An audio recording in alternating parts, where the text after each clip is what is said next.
Princeton యూనివర్సిటీలోని శాస్త్రవేత్తలు తమ అధ్యయనంలో అన్ని జాతుల దోమలు రక్తం తాగవని కనుక్కున్నారు.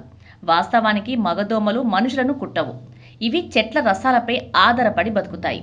నీరు నిల్వ ఉన్న చోట్ల, చెత్త చెదారం ఉన్న ప్రాంతాల్లో దోమలు వృద్ధి చెందుతాయి. కొన్ని రకాల దోమలు మాత్రమే వ్యాధులను వ్యాప్తి చేస్తాయి. క్యూలెక్స్, అనాఫిలిస్, ఏడిస్ జాతులకు చెందిన దోమలు కుట్టడం వల్ల వివిధ వ్యాధులకు కారణమవుతాయి. ఆడదోమలు మాత్రమే రక్తాన్ని పీలుస్తాయని తెలిసిందే. మగదోమలు రక్తం తాగవు. అయితే దోమలు మనుషుల రక్తాన్ని ఎందుకు తాగుతాయో ఎప్పుడైనా ఆలోచించారా?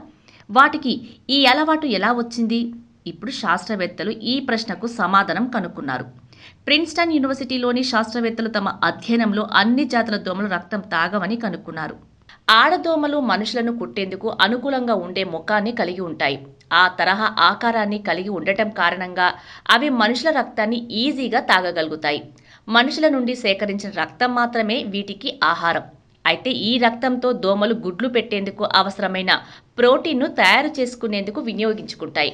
రక్తం కోసం కుట్టే సందర్భంతో అవి మనుషులకు వ్యాధులు వ్యాప్తి చేస్తుంటాయి.